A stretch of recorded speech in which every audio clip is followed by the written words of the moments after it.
Assalamualaikum warahmatullahi wabarakatuh. Waalaikumsalam warahmatullahi wabarakatuh. Ya. Sore Ibu-Ibu. Sore. Ya, terima kasih atas kesempatannya untuk hadir pada kegiatan rutinitas bulanan kita P2K2. Nah, pada kesempatan ini kita akan membahas materi tentang pencegahan, penelantaran, dan eksploitasi terhadap anak.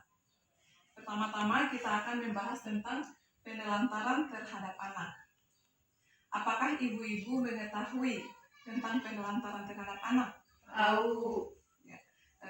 Sekarang coba dibuka buku pintarnya halaman 33 sampai 34. Di situ ada kasus tentang seorang anak yang bernama Tasrifin yang berusaha memenuhi kebutuhan adik-adiknya.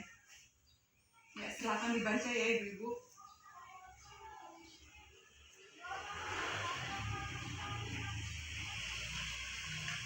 Nah, dari kasus Tasrifin tersebut, apa saja pekerjaan serta tanggung jawab Tasrifin terhadap anak-anak adik-adiknya? Mencari nafkah untuk adik-adiknya, kemudian menjaga adik-adiknya. Ya. Apakah layak seorang anak seperti Tasrifin melakukan tanggung jawab tersebut? Tidak. Ya. Sebenarnya apa yang seharusnya ayah Tasrifin ataupun kerabatnya lakukan terhadap Tasrifin dan anak-anaknya? Menjaga adik-adik Tasrifin, memberikan perhatian kepada Tasrifin dan adik-adiknya. Ya, bagus. Jadi kasus yang terjadi pada Tasrifin tersebut merupakan salah satu contoh dari perbuatan penelantaran terhadap anak.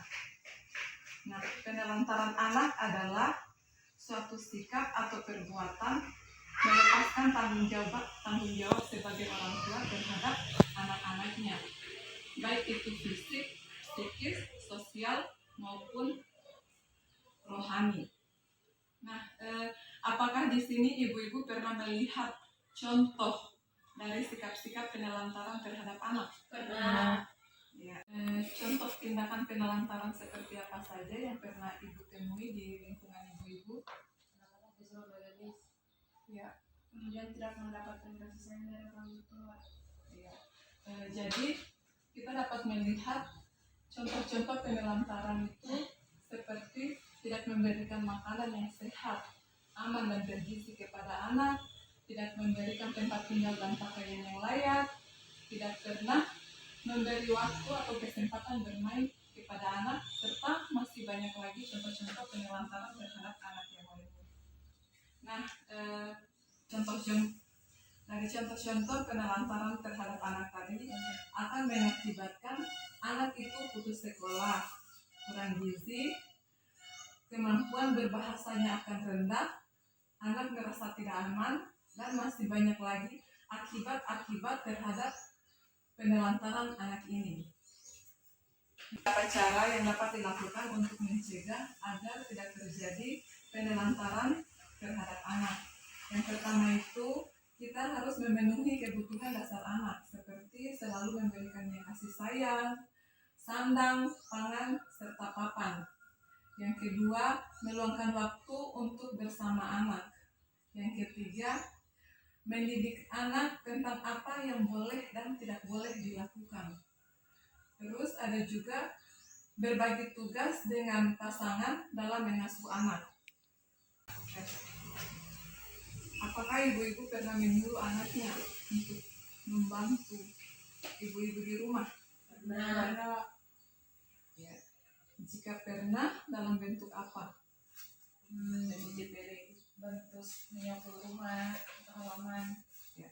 Kalau menyuruh anaknya untuk membantu mencari uang? Tidak pernah. Pernah. Kalau pernah, dalam bentuk apa? Saya menyuruh dia berjualan es misalnya di sekolah. Ya. Nah, sekarang kita nonton film tentang kisah seorang anak yang ada di Pulau Nias. Silakan disimak filmnya ya ibu-ibu. Ya. Namaku Yeni, aku berumur 13 tahun. Kerja di sungai setiap hari. Menurut ibu-ibu, film tadi menceritakan tentang apa? Menjilat anak-anak itu tentang seorang anak yang bekerja. Nah, apakah ibu-ibu pernah melihat atau mengalami hal yang serupa dengan yang terjadi di film tadi? Jadi film tadi merupakan salah satu contoh dari eksploitasi anak. Jadi eksploitasi anak adalah merupakan suatu tindakan atau pemanfaatan anak untuk memperoleh keuntungan, baik itu materi maupun non materi. Nah, dari eksploitasi ini atau dari tindakan eksploitasi anak ini dapat mengakibatkan anak itu bisa putus sekolah, perkembangan fisiknya bisa terganggu, menjadi anak yang penakut, murung, bisa terkena penyakit menular atau HIV, serta tidak punya masa depan yang cerah.